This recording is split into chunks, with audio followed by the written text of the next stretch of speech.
to our Wednesday webinar. Welcome to the WIOA webinar. My name is Scott Shook with the Illinois Center for Specialized Professional Support. I'll be the facilitator for today's webinar. Today's topic on coordinating intake when data systems don't talk to each other by Marianne Lawrence is going to be a fascinating session that we're looking forward to. As a reminder, all of the participants on the call are in mute mode. Please use the raise your hand function on the webinar if you'd like to speak to the presenters or place a question in the question box for any questions that you might have. Documents for today's meeting can be downloaded. The handouts will be in the handouts area of the webinar. And as a note, I am going to be adding those notes at the first part of this webinar to get those available to you. This webinar will be recorded and be available on the Illinois WorkNet website, usually in the next 48 hours. If you have any questions, thank you for attending today's webinar. And as stated earlier, you'll receive a survey, or as I said, you will receive a survey asking you about today's webinar experience. And with that, I'd like to turn the webinar over to Marianne for the presentation. All right, good morning, Illinois. I hope everybody's having a great day. I guess it's appropriate to start off with a woohoo! Wake you all up a little bit. When I leave here today, I'm in St. Louis today. When I leave here, I'll be headed to Cincinnati, Ohio, where I will be doing program monitoring. So I think you should be pleased that you're going through a webinar instead of getting monitored today. You're not usually welcomed with open arms during those visits. So hopefully everything will be great. Today we're going to spend about 90 minutes talking about the workforce system partnering and ultimately coordinating intake when, as most of you know, the data systems from all of the partners really don't talk to each other. That makes sharing important information and what you're charged with doing in each of your programs more difficult. It requires really additional work, but it is possible. You should have a workbook that you're going to be able to download. If not, it's going to be sent to you following the webinar, but I believe Scott said he was going to load it now. There really is no need for you to write down anything on the slides that show up on the slides because that information is in your workbook. However, you might want to write down any kinds of additional information that I might drop in. Again, we have 90 minutes. I probably have given you more than 90 minutes worth of information. As a result, we're not going to cover every little word, but I assure you that we're going to get through the presentation and I will make sure that all of the key points are provided. If you have questions during the session, please type them in. We will hold those questions till the end of each section, and then Scott's going to read them to me and I'll answer them for you. He will be my right arm in this adventure today. My name is Marianne Lawrence. I probably know some of you. I grew up in Illinois. I was just sharing with Scott, I grew up outside and went to school in a little town called Stonington. And I grew up, it was by Taylorville, between Taylorville and Decatur. So I'm an Illinois girl. I think we always know who's from Illinois and who isn't by how we pronounce Illinois. I'm the CEO for a company called Power Notes, LLC. I've worked in the workforce industry now for over 40 years. Whew, that's a long time. I don't know where the years have gone. I basically was at the local level for 10 years, and I've owned my own company working with the U.S. Department of Labor, with the federal office, the regional offices, states, and local workforce boards and community-based organizations. So I get to work in all 50 states. I do a whole lot of different kinds of things. One of My favorite things to do is to train, and I do quite a bit of that. I probably train 4 or 5 days a month in between monitoring and evaluation, mystery shopping, and other kinds of activities that I work on. I'm the chair currently of the National Association of Workforce Development Professionals Board of Directors. I recently appointed Kathy Lively from Illinois to sit on that national board, so we're pleased to have her as part of the team. And in that capacity as board chair, I do quite a bit of work throughout the country, but in Illinois. I've been around the block once or twice. Some of you know about that. Today, we're going to cover this description. The Workforce Innovation and Opportunity Act provides opportunities for more effective coordination among the core program partners. Partner coordination is stymied by partner database functionality and the inability for systems to talk to each other electronically. This webinar is going to provide partners an opportunity to consider some actions that can help with coordination in spite of those electronic challenges. The win-win-win is leveraged resources, increased customer service options, and wraparound services. Better partner coordination should result in a more focused approach to job seekers getting and keeping a good job, a good career. Our agenda today, if you look over it real quick, we're going to follow that agenda. Again, you'll be with me for around 90 minutes. Give you a second to look at that.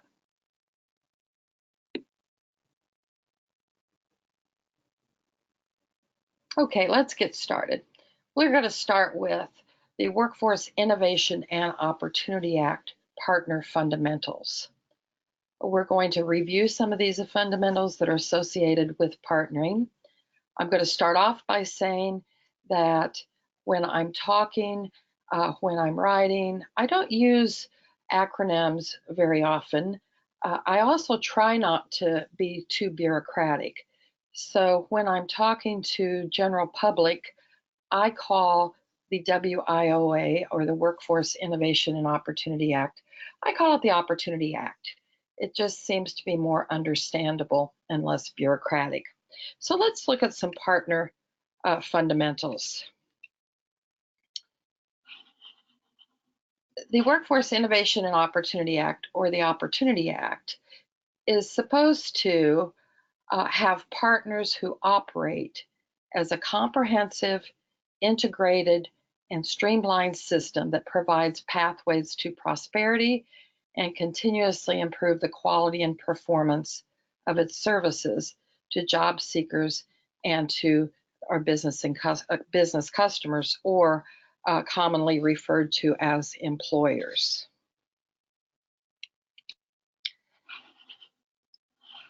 Partner relationships have had some significant changes under the Workforce Innovation and Opportunity Act.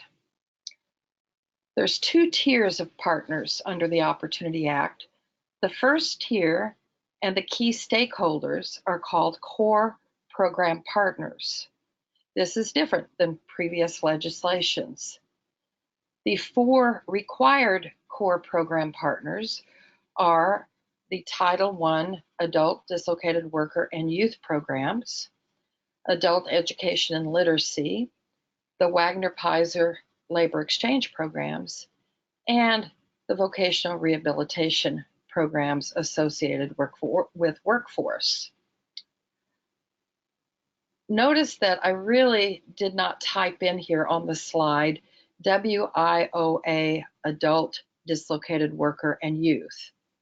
That's because all of these core programs are part of the WIOA legislation, and they fall under what we call the workforce system umbrella.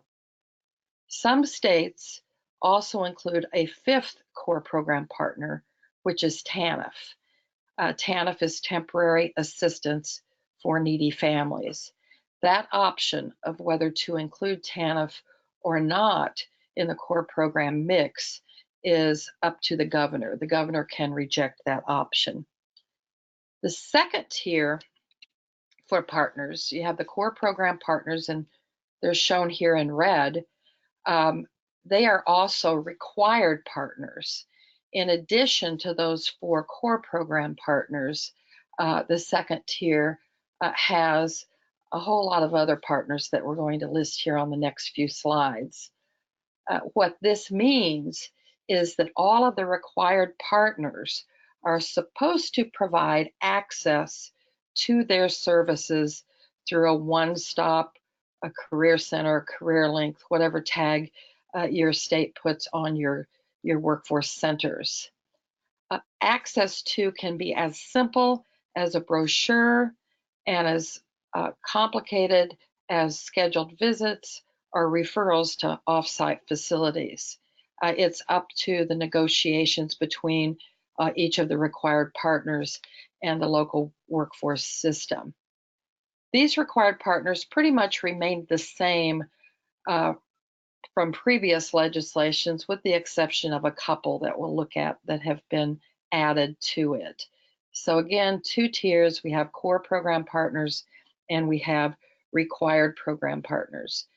The adult dislocated worker youth, the adult education and literacy, Wagner-Pizer labor exchange, vocational rehabilitation, workforce services are core program partners and required. Additional required if you have them in your local area. Some of them you may not as you look at the list.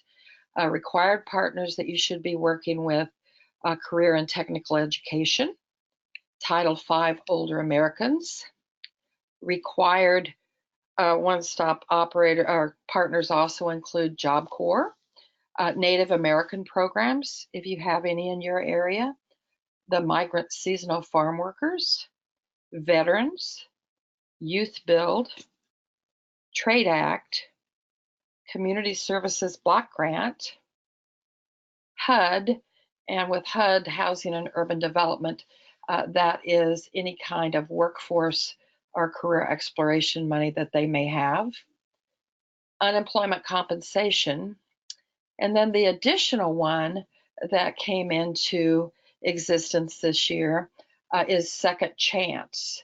It's a new required partner.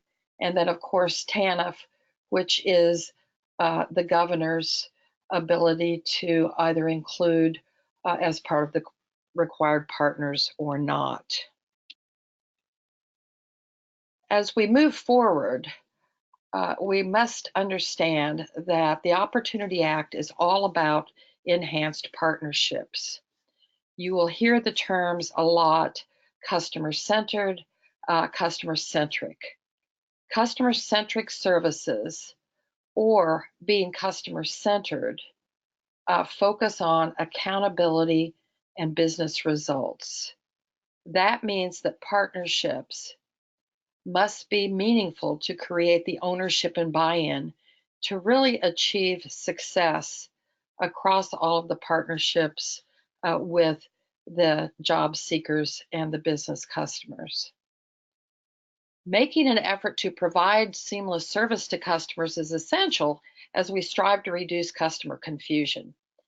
Seamless to the customer means that job seekers and employers don't have to be concerned with all the agencies or funding sources involved. It is the partner's job to work together to provide the needed services to the job seekers and to the business customers without using all of our bureaucratic terms that confuse and put off customers. When I do mystery shopping of centers, I'm looking to see signs that say UI with an arrow, or talk about Wagner-Pizer, or talk about WIOA. Those are confusing to customers, and so we want to be cautious about using acronyms and instead begin that process of using functions. The ones that centers I've been in Illinois, I do a real good job in general of cutting down on some of that confusion. Funding sources work better together if goals are established that everybody's working toward. That's not rocket science. What it really boils down to is that partners need to find out what you have in common. So, what do your funding streams have in common?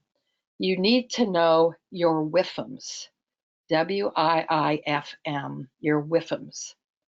WIFM is short for what's in it for me. Find out what's in it for them, your partners, and make sure they know what's in it for you. Those win-wins are the only way you're going to be able to be successful. Alignment with the Opportunity Act is achieved through an understanding of performance goals system-wide. You probably have heard that we're supposed to have common measures, common performance measures. Our system's database inabilities to talk to each other have impacted our ability to really have common measures. But we do need to understand what each of our funding streams, especially the core program partners, what we have to do individually to make sure our money keeps coming in and that we continue to be able to serve folks. And so, what are those performance goals for each of the core program partners that make a difference? Alignment means coordinating our activities, leveraging our resources, doing regional collaboration, and then paying attention to career pathways and how sector strategies intersect with those career pathways. So these are partner issues and how we become aligned with our partners. So essentially, it's about true north. If our resources aren't aligned, everything's confusing for us, it's confusing for our job seekers and our employers, our business customers, and we're really not able to provide wraparound services and enhanced services as we would be if we align our resources. So we're really looking for that quality and continuous improvement concept of true north. It's a matter of doing things together instead of separately. At this point, I would ask, does anybody have any questions, Scott? Are you getting any questions? I don't have any questions in the question box right now. Okay, good, thank you. Welcome. Either you're all asleep or I'm explaining it well, so I'm going to go with the latter. So let's look at knowing partners. How do you start that process so you can coordinate your intake process? To achieve successful partnerships, you have to become familiar with each other. You don't have to know everything about each other. You're not running each other's programs, but you do need to have an understanding of the fundamentals for each of your partners. And this starts at the front line. This isn't just about the big boss. I looked at the list of folks that are on the call. It's a huge, wonderful variety. We've got executive directors, we've got frontline career coaches. That's great. Everyone needs to understand this concept and needs to understand the fundamentals of each of the partners. When we look at understanding our partners, we're going to start with the basics. We often make the mistake of assuming that we know all of these things about our partner funding streams. I've been working with partners up over in Maryland, in Southern Maryland. I go once a month and meet with all the core program partners and are ironing out everything they said they were going to do together in their integrated plan. And it's been interesting because I've been in this business over 40 years and I've learned things about adult education literacy and vocational rehabilitation that I didn't know. That's important information to be able to serve our customers better. So we don't want to assume that we know things. For instance, we need to understand each, and again, I'd start with the core program partners with this. Start with the basics, understand their agency goals and objectives. What are their program goals and objectives? Because, for instance, vocational rehabilitation does a whole lot more than workforce issues. And so we're interested in that coordination primarily with those individuals that would be part of the workforce system.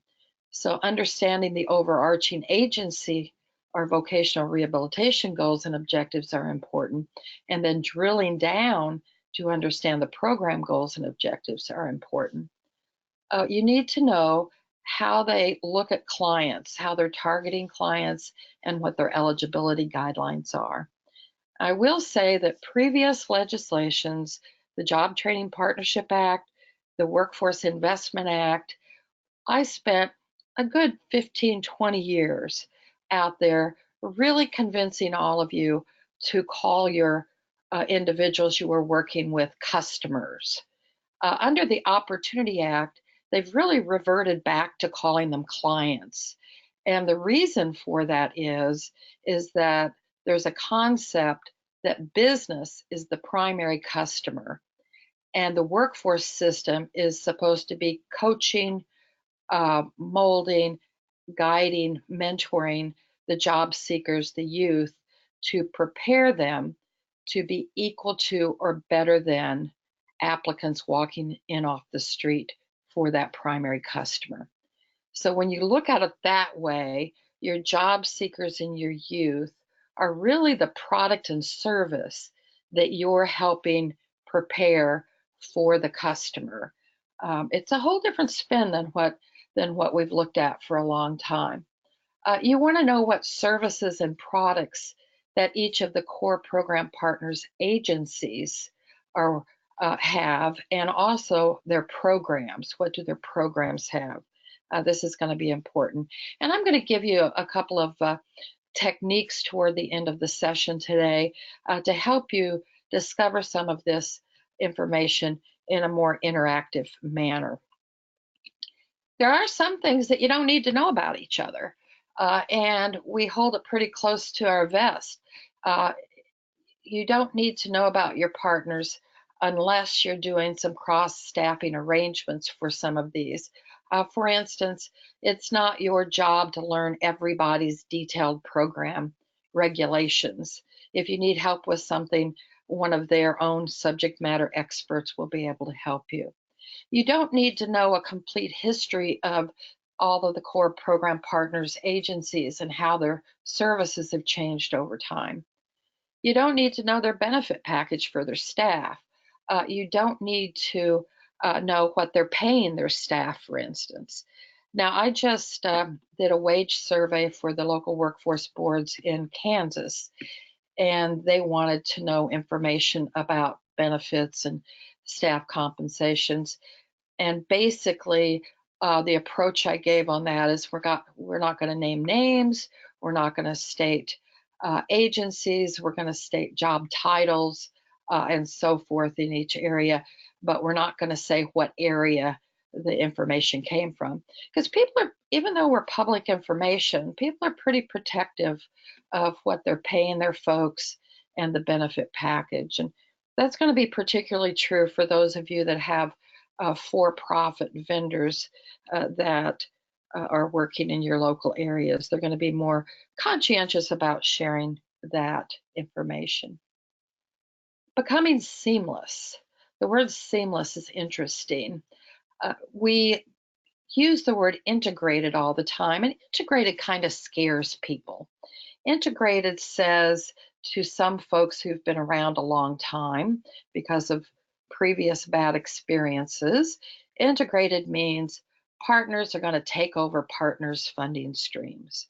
Well, that's simply not true. We're not going away. The adult dislocated worker and youth programs are not going to take over Wagner Pizer. Wagner Pizer is not going to take over Voc Rehab, et cetera, et cetera.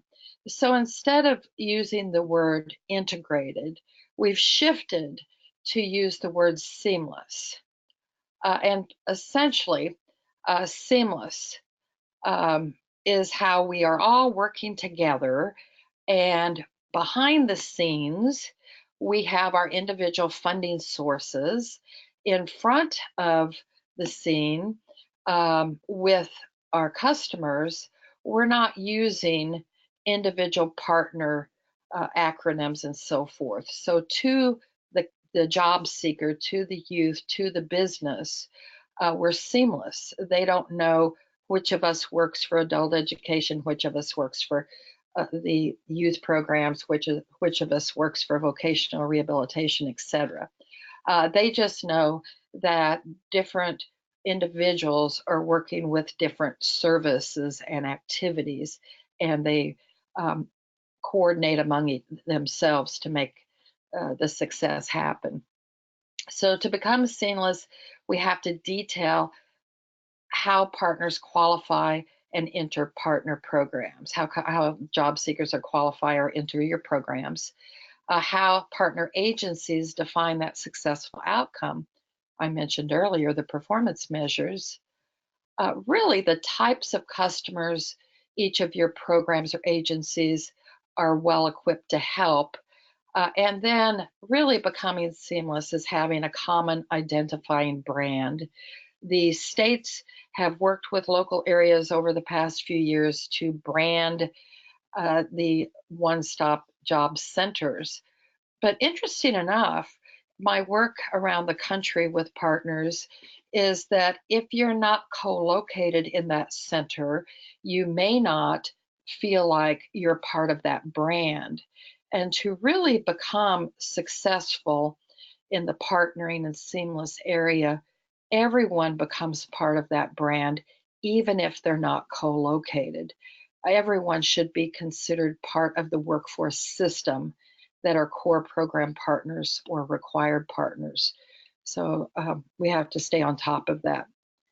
We need to convert program knowledge to system knowledge. How do we do that? We want to develop a system rather than a program perspective.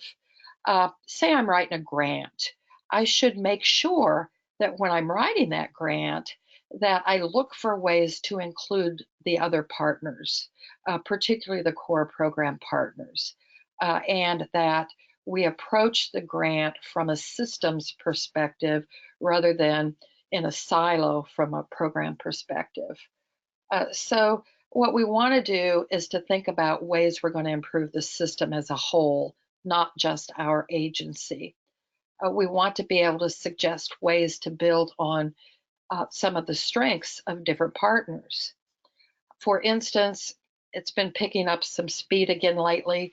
We had a gap in it for several years, but there's a lot of local workforce areas, local workforce boards who are starting to think more about fee-for-service activities so that they can bring in some unencumbered revenues to be more flexible with services and to expand their funding base. Now, we know that some of the state partners can't do fee for service. You can't charge for what you do. And so a local board can, if they're part of a structure that allows that, and if they're charging, they're able to improve the lives of all the partners through having those unencumbered funds so that they can provide services outside of some of the rules and regulations that hinder some of the different partners' ability to really help their participants or their clients.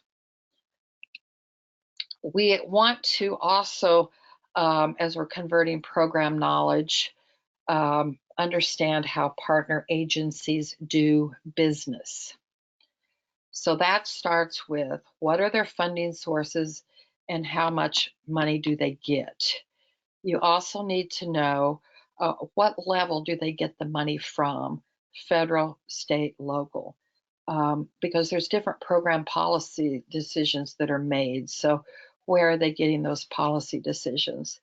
I just signed with a new customer in Michigan yesterday that wants me to really look at the salaries for all of their employees, and to also look at how they're splitting their time out, admin and program, and to look at the caps for salaries that the federal government's placed on federal grants.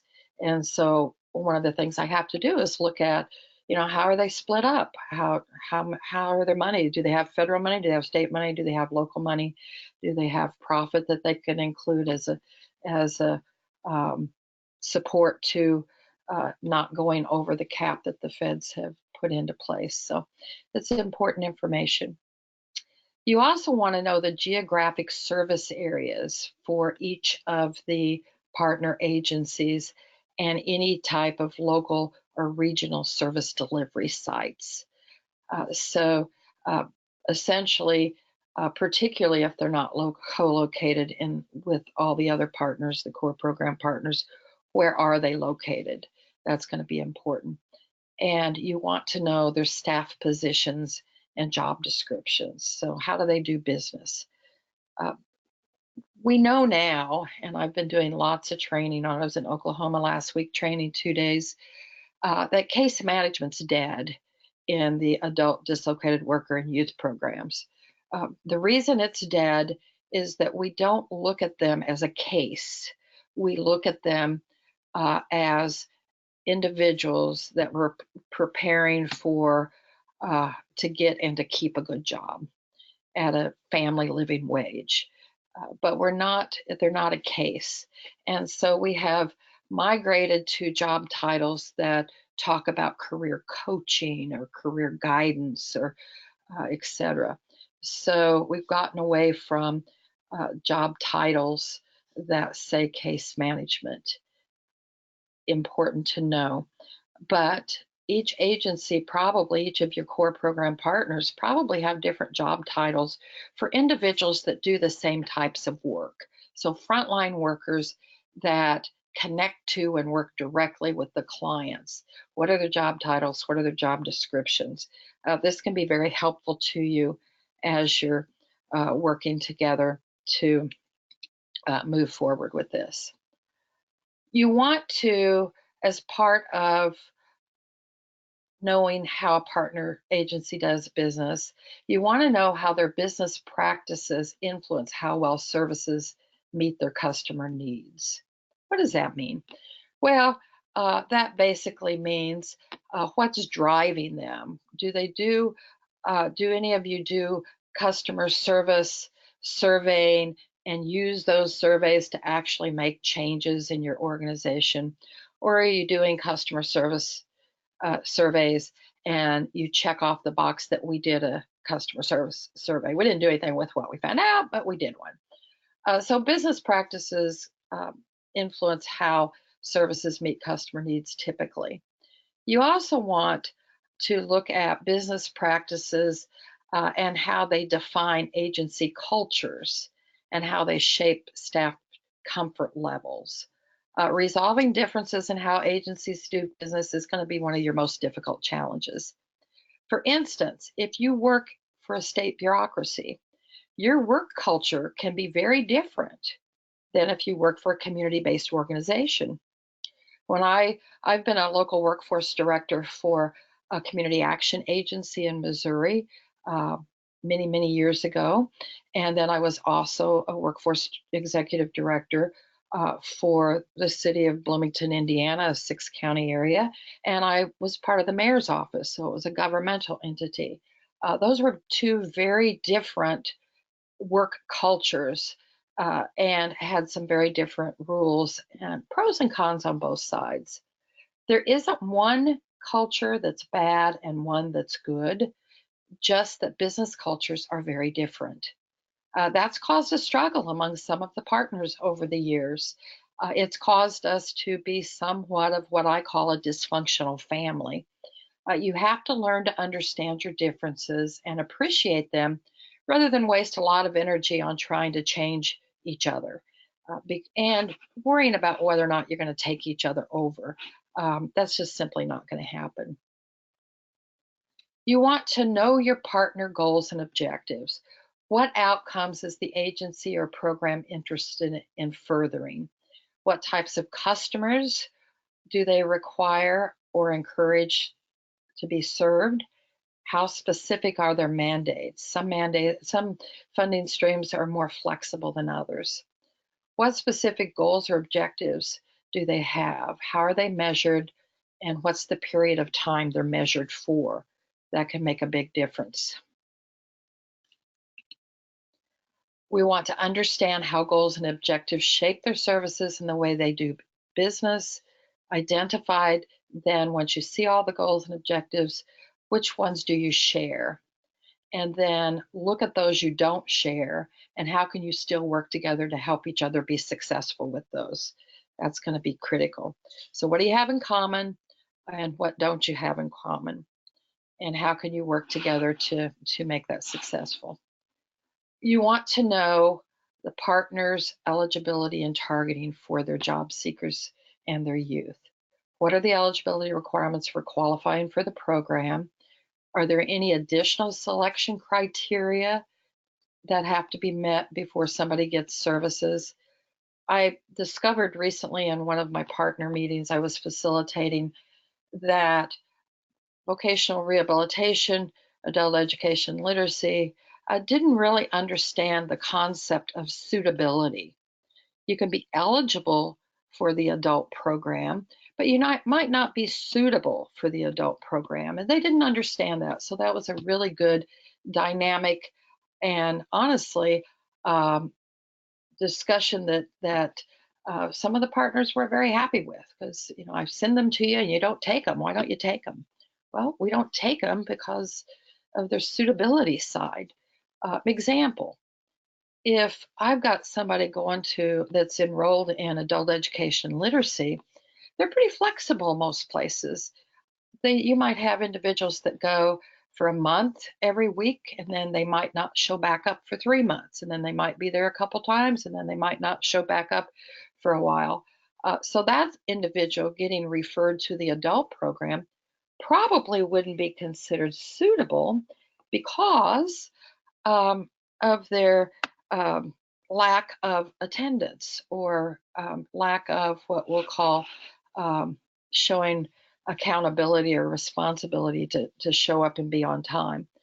On the other hand, if you've got somebody who's almost done with the adult education piece of it and literacy piece of it, and the instructor says to a career coach from the adult program, I've got this person that's ready for work experience or training, etc. Here's their track record. They've been really gotten through this in good time and showed up and interested and motivated. Well, then that would be a candidate that you would want to look at.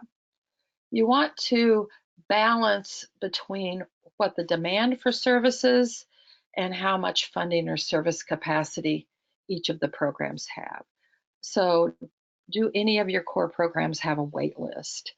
I know that in some states right now, vocational rehabilitation only has enough funding to serve the very, very hard to serving severe disability folks. And so the individuals that have attention deficit disorder and some other lower tiered disabilities are on wait lists. And they're also candidates for other workforce programs. So we want to pay attention to understanding that and understanding eligibility and targeting.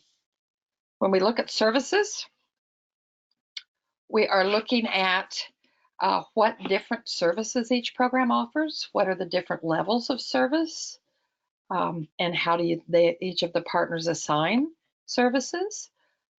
You want to look at content, intensity, and duration. Let me give you an example of that.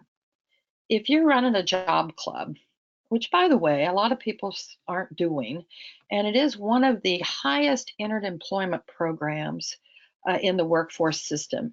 It, along with on-the-job training, are two very successful work-ready preparation. But a job club, say I'm running a job club. When I'm talking to partners, there might be a partner that has a 4-hour job club. There might be a partner that has a week job club. There might be a partner that has a model that has a 3-week job club. So We can say we all three do job clubs, but clearly the content, the intensity, and the duration can be different. So that's important to know. And then what kind of staff do you hire? You may or may not, and some of you, Pam, you probably remember it, but some of you probably remember back when we used to call ourselves workforce counselors. And there was a huge problem with that because the National Counseling Association said you have to have a master's degree to be a counselor. And so there were some lawsuits. This was back in previous legislations. And what ended up happening was that the workforce system had to stop calling ourselves counselors. So that's why we have career coaches, case managers, etc. However, at that time, vocational rehabilitation said, we're going to fund our staff for X amount of time to get their master's degree so they can actually be counselors. The other systems didn't come forth with those dollars. So we do need to know what staff qualifications are for providing services across all the partners. We want to understand what services different partners provide and how comprehensive they are, like the job clubs, how partners differ in the types of service, and we want to look at what's similar, what's overlapping, and are there any related services. I'd ask again, are there any questions, Scott? I'm not seeing any questions right now. Good. Woohoo! Hey. I say woohoo a lot. Have you noticed? If you've ever been in one of my sessions, you know that's one of my trademarks. I wrote a book called Defining Moments, and I have a whole chapter entitled Woohoo! The reason I do that is you cannot woohoo and frown. So if you're sitting with other people right now, or even if you're by yourself, try to say woohoo and frown at the same time. Try it. I can't hear you, but hopefully some of you are doing that. You can't do it. It just makes me smile. I think we are better workforce professionals if we have good attitudes and we smile and we're happy. Because you got tough jobs. These are tough jobs. Let's look at some partnering models. There's really different kinds of partnering. It comes in many forms. There's 5 that particularly impact the workforce system. Those are networking, cooperation, coordination, coalitions, and collaboration. Partnering might include any or all of these 5 models at the same time. So you may be involved in multi-models with different partners that are focused on different outcomes. I hope that makes sense. For instance, you might be coordinating with other partners to do that job fair. At the same time, you're on a task force or a coalition to work on transportation challenges. Let's take a closer look at each of these partnering models. And let's keep in mind that we throw the word collaboration out freely, when in fact, we rarely are actually collaborating. First, we've got networking. Each of these, I'll show you purpose, structure, and process. Networking is the easiest and the least structured partnering effort. The purpose of networking is to have a dialogue and to gain a common understanding. Networking can be an information sharing clearinghouse and can help create a base of support. It doesn't have a hierarchy. It's typically very loose and very flexible. Roles are loose, they're not defined. Communication is usually just a link among members and nothing formal. Involves low key leadership. There's little or no decision making, and conflict typically doesn't exist. And communication's informal.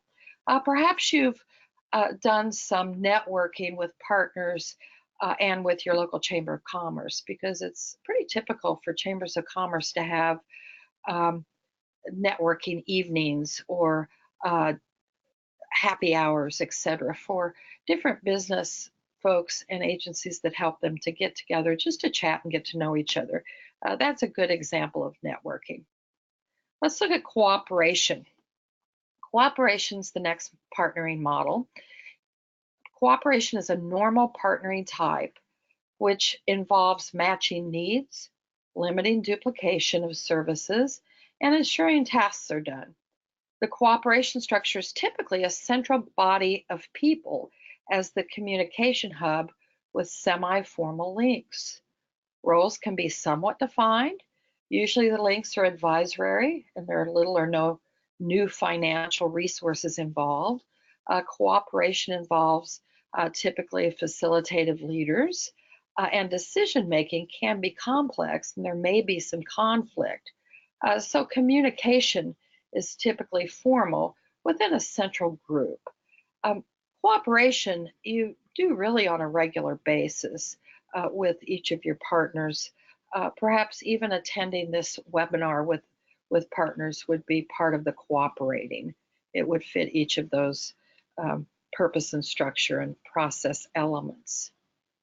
Coordination. Now we're starting to get a little more complicated. And as we move toward the collaboration and really looking at coordinated intake, we have to pay attention to this. So the purpose of a coordination partnership relationship is to share resources to address issues that partners have in common. It also involves managing resources to create something new. The coordination structure has a central body of people that consist of decision makers. Roles are clearly defined and links are formalized. The group typically will leverage resources or raise money for the coordinated effort. For instance, the partner group that I work with monthly in Maryland call themselves the Leadership Convening Group. And that Leadership Convening Group is comprised of key executive staff from each of the core program partners, and they come together as a team and make decisions. They also work on their resource sharing agreement, so their financial agreements based on some of the decisions that they're made. So they are a really good example of coordination. What they want to do is move from just being coordinated to being collaborative, and so we'll talk about what that means. And we've been working on that now for about a year every month, and it's there's been a lot of good relationships that have grown from it. The process for coordination involves leadership that has a focus typically on some type of single issue. So what we're working on in Maryland, what we've been working on is this whole upfront coordinated intake assessment referral processes. Usually there's group decision making and sometimes there's subgroups. Communication is frequent and clear. So we just created a subgroup in Southern Maryland that says we're going to pull other staff from the core program partners to work on questions that individuals who serve as the greeter or the receptionist, or as I like to call them, the director of first impressions in your centers. This subgroup will work on a list of questions that will be asked up front to help with the intake and the screening and referral process. So coalitions. Coalition partnerships share ideas. They're willing to pull resources from existing systems. A coalition usually involves a commitment just for a set of time, maybe a year, maybe 2 years, maybe 3 years. The structure includes the involvement of all members in decision making. The roles and the timelines are clearly defined. Links are formal and usually have written agreements, and the group typically develops new resources and joint budgets. There's a shared leadership process. Decision making is very formal with all members involved, and communication is common and prioritized. You're going to find coalitions with we're trying to do a child care center. We're trying to deal with transportation issues. we're trying to build a new workforce center. So these are coalition types of relationships that, gosh, I wish we had more time to do them, but that's one of the areas that we often don't have a lot of time to get involved in, but we need more of that to provide a holistic picture of services for our job seekers. Now let's look at that ever complicated collaboration. I mean, how many times have somebody said, oh, we collaborate? Well, let's look at this. Collaboration achieves a shared vision, builds an interdependent system that addresses issues. Collaboration is structured through shared decision making that uses a concept called consensus. Roles are defined and links are formal. Resources and joint budgets are developed. Partners engaged in collaboration have a high level of trust. Ideas and decisions are equally shared, and communication is highly developed. We're making some pretty major progress in this area around the country. Obviously, we are forced to have resource sharing agreements. I still, when I do independent third-party evaluations, I still see that the primary financial contributor continues to be the adult dislocated worker programs and sometimes the youth programs, that other partners are not necessarily contributing to the extent that the law was intending. I don't say this is a bad thing, because part of it is that trust issue that collaboration brings. And everybody's budgets are tight. And so there has to be a connection between value and benefit of sharing resources. What's in it for me, basically, the WIFM. So collaboration is what we strive for, but it's very difficult to reach. Let's look at electronic linkages. My goodness, some of you probably weren't born yet when the first Macintosh desktop computer came into existence. I remember the day they sat one on my desk at my community action agency in southern Missouri, and I looked at it and I was like, wow, okay.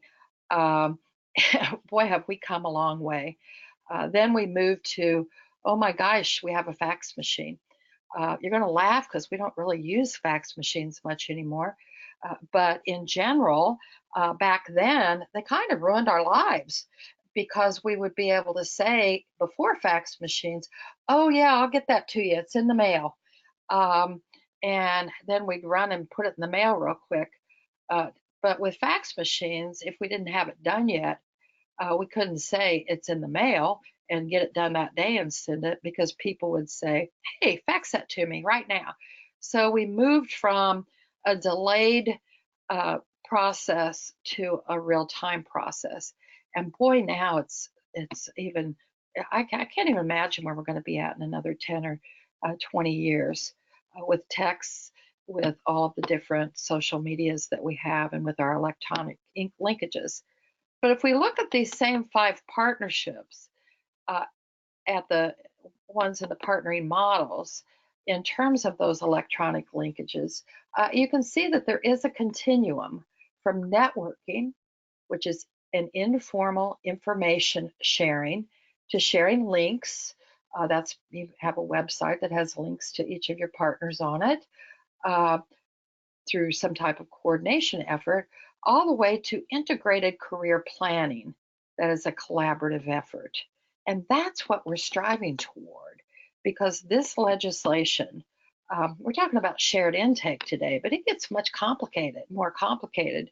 This legislation really looks at how we can spend some time co-enrolling and sharing job seekers to help them be more successful. Quickly, again, with collaboration, it's a mutually beneficial and well-defined relationship that's entered into by 2 or more organizations to achieve a common vision or common goals. Gosh, it sounds like marriage, doesn't it? Woohoo! Collaboration requires partners to create mutual respect and trust for each other. They should have a mutual understanding of the goals and vision we talked about earlier. Successful collaboration has appropriate cross-section of participation to complement needs and expectation of target populations. All the members are engaged in collaboration must see it as in their own self-interest to participate. I can't make you collaborate. I can make you give me some money if it's in the law, but that doesn't in and of itself make it collaborative. It's going to be the what's in it for me we discussed. All collaborative members must share a stake in the process and in the outcome. Successful collaboration has open and regular communications, and we want to look at, how can we coordinate and pay attention to some of our policies and other items that we work on. There's attainable goals and objectives. Resources are shared. Members need to understand the flexibility and adaptability of each other. Attention's given to short and long-term goals.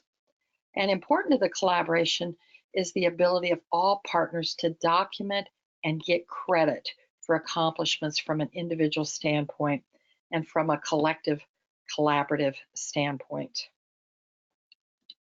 Examples of places you can collaborate: outreach, marketing, branding, greeting the information desk, intake, referrals, assessments, job development, business development, and teaching workshops are all good examples of places that partners can collaborate. Service access points. Before I start that, any questions about collaboration from anyone, Scott? We do have a couple of questions from this previous section. First of all, sometimes there are redundancies or overlaps in the services offered by partners, and this makes it trickier to get a win-win-win for everyone. Do you have any guidance? Yes. In fact, we are towards the end of this going to go through a process called service mapping, and I've outlined the steps to go through for that. And the purpose of a service mapping session is to look at how many partners do each of the, say they do each of the services, and you're able to look at product lines. For instance, teaching financial literacy classes is pretty typical across many of the partners. So how many partners do that?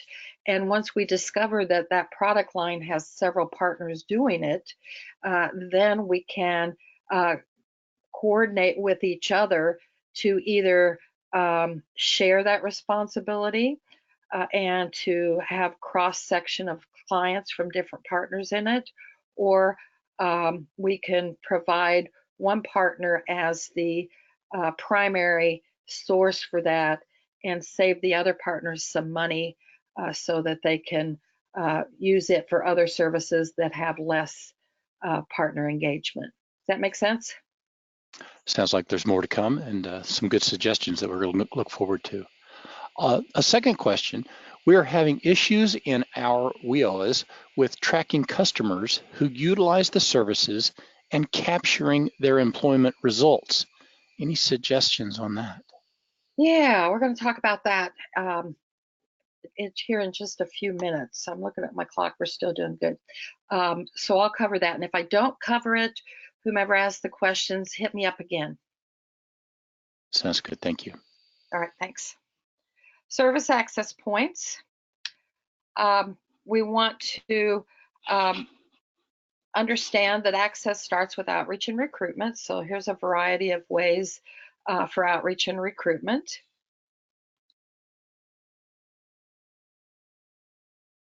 When we're looking at why people come into our centers, why people access our system, the primary reasons we found out, I did focus groups recently, and the primary reason that people come into the centers is that they have a money crisis.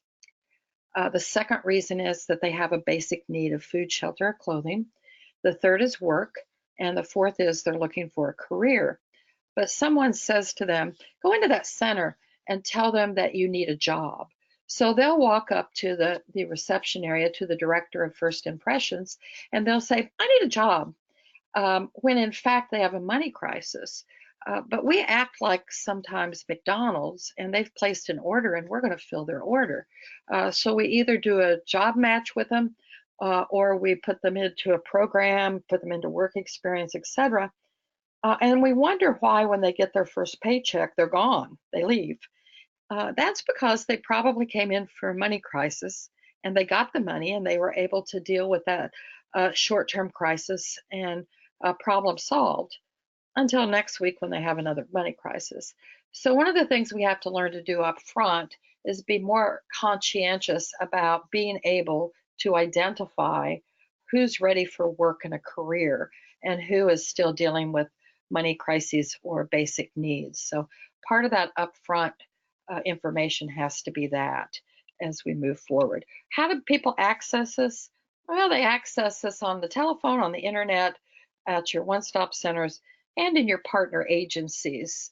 Um, so let's look at that customer flow, and this is going to be part of what one of the questions just now was.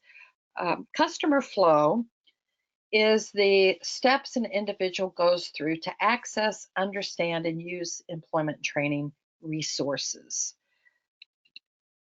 So we're going to look at customer flow with screening, referrals, and orientation. We're going to take a closer look at that.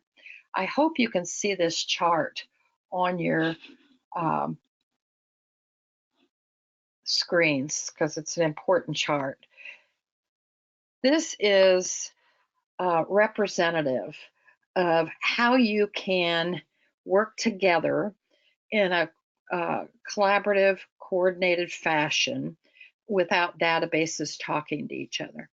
So you will note on the far left side, there's center access and there's partner access. What that means is a job seeker or a youth will either walk into a center or they'll walk into a partner agency that's not in the center. And a coordinated collaborative system for intake and tracking, etc., is going to get agreement from all the partners that regardless of whether you are entering at the center or at a separate partner location, regardless of the place, you're going to get that same set of services or activities that you see down the center of this diagram. So this will require you getting together with your partners and coordinating what each of these pieces will be about. So you see the welcome, you see initial screening and referral, you see registration in the state system, you see something called a system orientation, and you see something called basic career services. We're going to talk about these individually quickly here. Then towards the back of that, you see three vertical areas. One says partner meetings, one says co-enrollments, and one says coordinated exits. Partner meetings, and this is the part where I said at the beginning that this is all possible, but it takes more work than if our databases talk to each other. But I'm going to realistically say that I predict our systems are never going to talk to each other completely. There's too many state agencies that have created their own databases and spent millions of dollars on them. And so none of them actually fit to where every agency can be part of it. I hope it comes to happen, but I'm not real encouraged that it will.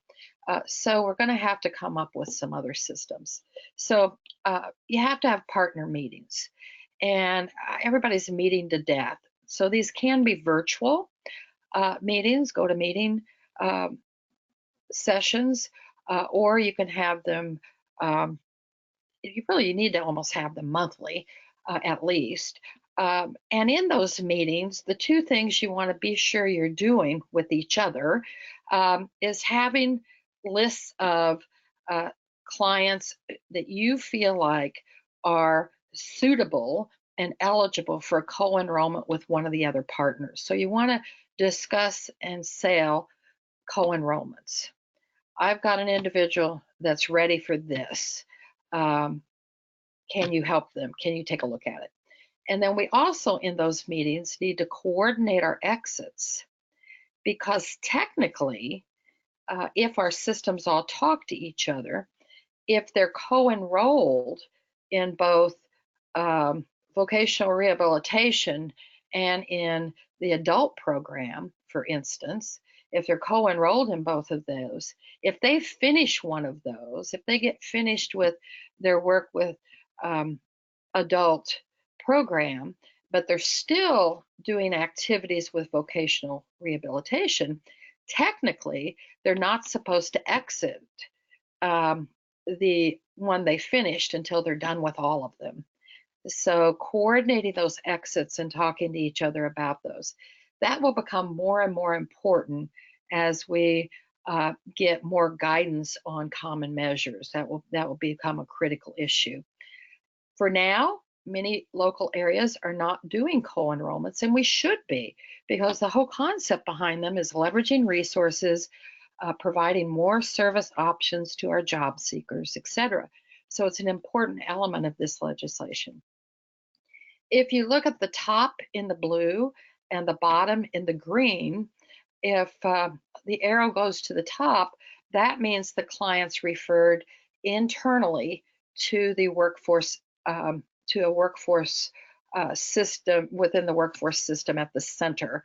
So then they would have program screening, a program orientation, the individualized career services if they're an adult dislocated worker or youth, training services, exit and follow-up. If they're in a partner program that's not the adult dislocated worker and youth, they go through the same things. We did not include specifically individualized career services and training services. We instead called those program services. So, front desk, when we're looking at the front desk, the welcome team, we're greeting customers, we're conducting initial screenings. There's some information on what those initial screenings should look like. We're providing a system orientation. This, you can have, in fact, we're developing that right now in one of my local areas I'm working with, an orientation that'll be a PowerPoint that's shown in every access point. So all the partner agency access points and the one-stop centers will all have the same slideshow that goes over the system and what kind of services and activities exist and how to get them. Registering in your workforce state data system. If I'm at a partner agency, I'm going to, I can still help people register in the state workforce system. Probably I'm going to have to register them in my own program system too, if it's not connected to the state workforce system. So that's again where the double work comes in. We want to connect with services and referrals at that front desk. So greeting, we can do whole workshops on this piece of it, you'll see. My initial screening when I'm doing the coordinated intake is what I like to call a chat. I shouldn't be writing everything down. I should be trying to get information. So I've got to practice and get good at it. So our goal is to identify what's an appropriate starting point for the client and ask questions that can establish target population information and what that first course of action should be. So things like, are you working now, your last job, etc., as you see there. Triage is coming back. It used to be, we used to use a lot of it. It's an approach that focuses on that initial sorting of customers and how you're going to allocate resources according to what they need and expect for specific activities and methods of service delivery. The workforce system goal is to provide customer quicker, more directed initial assessments so that they can get through the system and move forward as quick as possible. Basically, you want to know, why are you here? What do you want? What do you need? You're looking at priority of service. You're looking at target populations during your initial screening. Excuse me. You're looking to see if you think they're work ready or their self-directed job search is going to help them. You're looking at whether they need training or retraining. Looking at soft skills, I did a focus groups with 150 employers, business reps from the state of Oklahoma, and 150 out of 150 said their biggest problem with referrals from the workforce system is the lack of soft skills in the individuals that we're referring. So we want to pay more attention to that during the initial screening. We want to look at what kind of barriers they have to see why they're here to capture that money crisis or basic needs we talked about. System orientation, provide that to folks walking in the door. Uh, it can be verbal, it can be brochures. I like a PowerPoint looped presentation because it allows me to put up workshops and different things that are happening without a lot of cost associated with it. Doing their registration in the system, and then of course connecting them to the services. So how are you going to track all that? One of the things, that was one of the questions going through this Connect with Services with you that walks through all of that. One of the things we'll do to connect is this thing up front about having people write down their name and social security number and who they're there, why they're there, a little checklist. I see that a lot in one-stop centers. And they're like, well, we're tracking the people that are coming in. Truth is, we don't usually do anything with that stuff. Uh, um, you can't read it half the time. And so might be a quick tally that's done. So we've got to start taking more advantage of technology, and that's one of the things we're working on in Southern Maryland. We're working on having iPads at the front desks that are very, very user friendly, that speak English instead of bureaucratic language, and basically customizing a series of questions that the greeter or director of first impressions will help them with, but to walk somebody through that will actually capture the data in a spreadsheet that can be shared. Now, when you do this, you have to be careful because you have to be sure that you are not stepping on confidentiality. So you have to be sure that you're asking that question up front that lets you know that it's okay for you to share this information with these core program partners. And that's turned into a fairly easy process as long as we make sure that there's a way for the client to initial or sign that they agree and that they're fine with it. So let's look at some integrated planning stuff. Before I do that, um, so tracking one of the questions that was asked before, so trying to set up a customized tracking system at the front door. Listen, you could do that as a state. You could have a work group that has a coalition that comes together and develops that if you're not already doing that. Some states are already starting to use those kinds. But that kind of system allows you to also have it at the partner agencies in addition to the one-stop centers. And so in addition to them answering some questions, it also provides me the opportunity to track where I refer them to, so I can get a number on that and work on it. So that combined with holding those regular partner meetings and talking about co-enrollments and talking about exits in general, uh, including those numbers can be real helpful. Now, one-stop operators in the Opportunity Act are required to get performance data from the 4 core program partners and report those to the Workforce Board on a regular basis. Usually now it's quarterly. Some are monthly, but most of them are quarterly.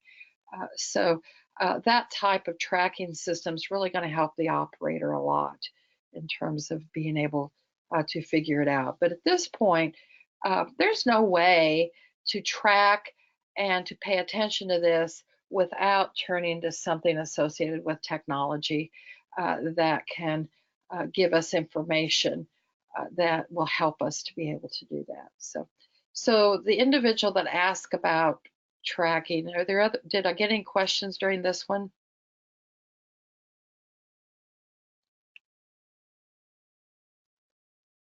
Scott, any questions? No, there are no questions. Okay, so hopefully I answered it. You've got on your workbook that you're getting, you have my email address and my information. So if you get off this call and you start thinking about it and you have more questions, feel free to send me an email. Let's look at connecting or doing integrated planning. So, what's that mean? So what I want to do here is just walk you through an exercise that you can do at home with your partners. So first you break into the 4 groups, and if possible, have each core partner represented in each group. So each core partner would bring 4 people with them to work on this. So that'd be 16 people. It'd be 20 if you've included TANF, Temporary Assistance for Needy Families.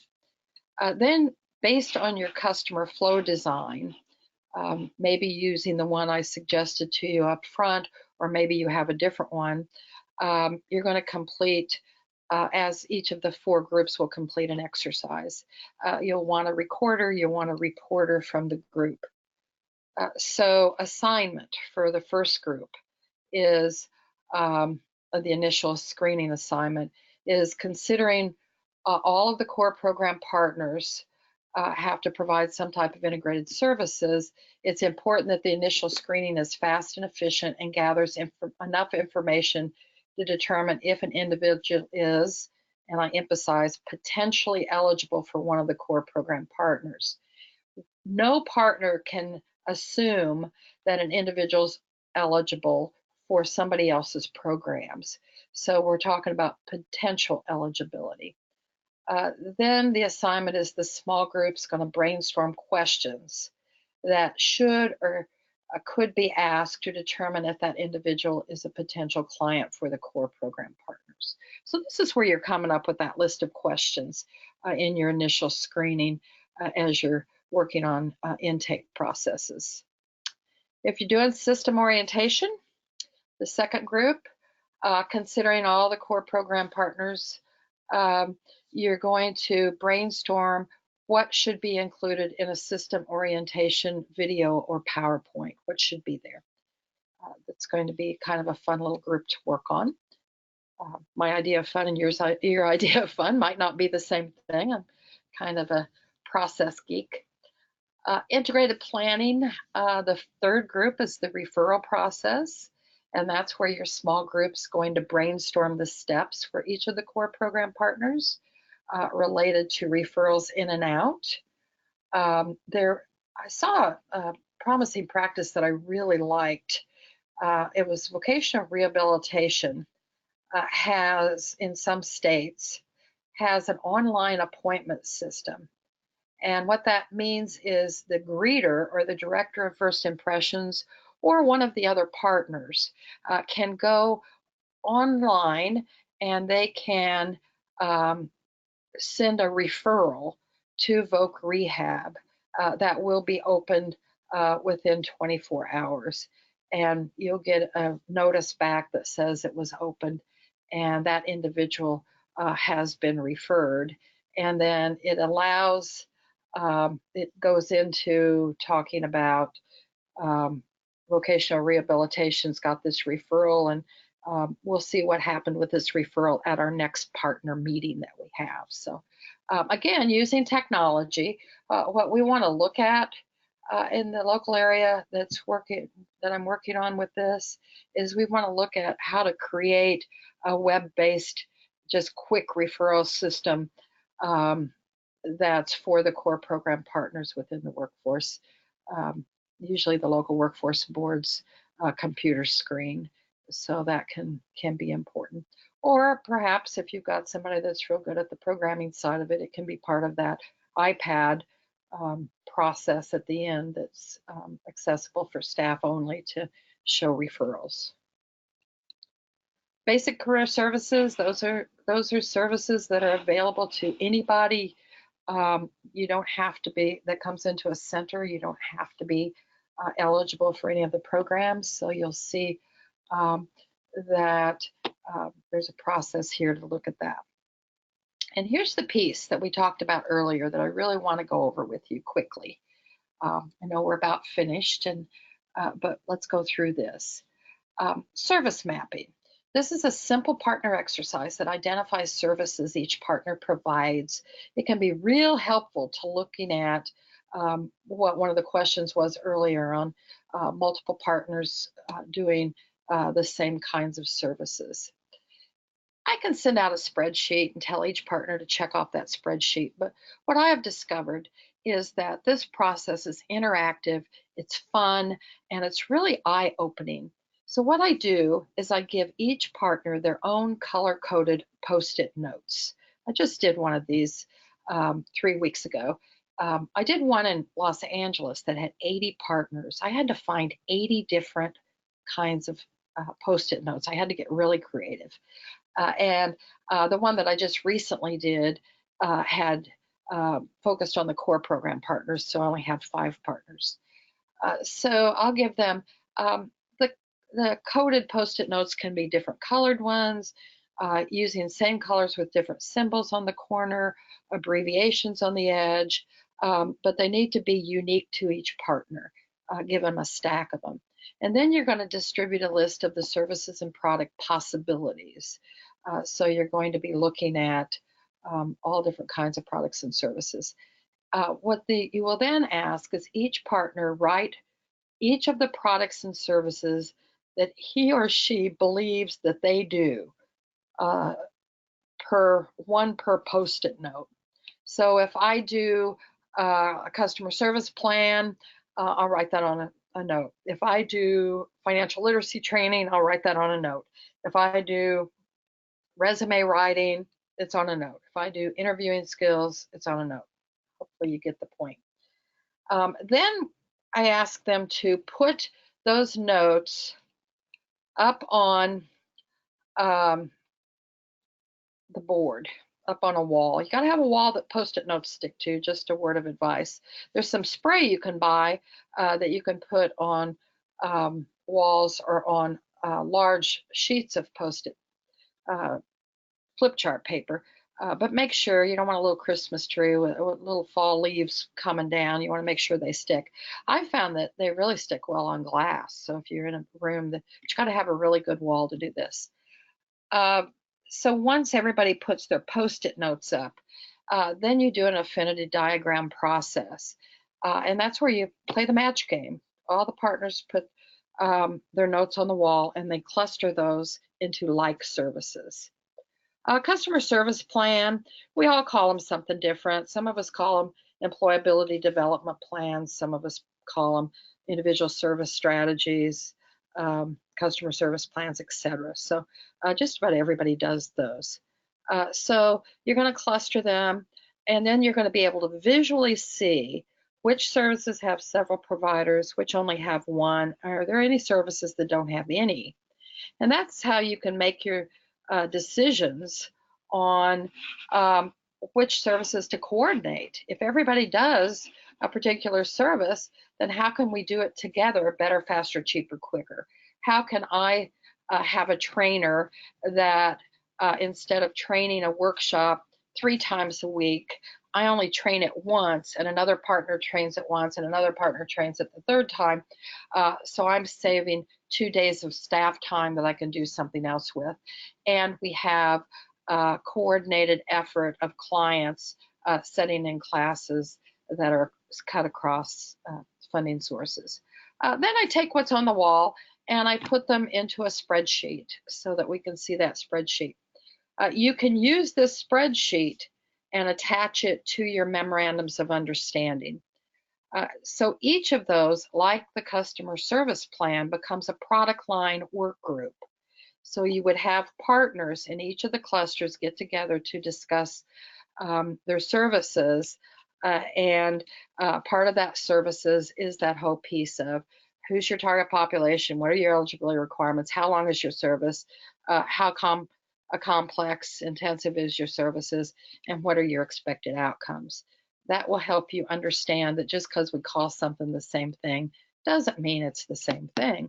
And it'll help you with referrals, because you may have a client that only needs a 4-hour job club, and you may have a client that needs extensive ongoing job club services. So you can refer and work with each other on making that happen. Then you can create some common definitions. I've given you information on how to do that here, and it's in your workbooks. Then you can talk about your common measures plus, again, giving you instructions and put it in their workbooks. And then finally, to close, all of this coordinated intake when your data systems don't talk to each other really culminate in the memorandum of understanding, because it's going to document the official decisions you make about screening, about referrals, and about your system orientation. What kind of questions do we have, Scott? Well, I do have a request and question. It says, can you provide a template of a common release statement or form to allow information sharing? Yes, I can. How best to do that, Scott? Send it to you to send out, or? If you would send it to me and I can forward that on to all the participants in this call. Okay, sounds good. Awesome, thank you. Anything else, anybody?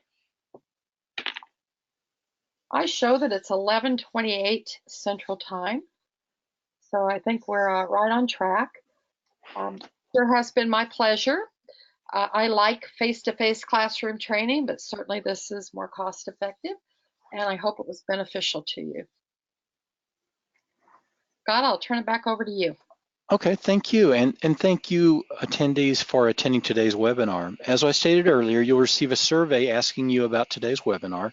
Please share with us your experience of any suggestions that you might have to help improve these webinars.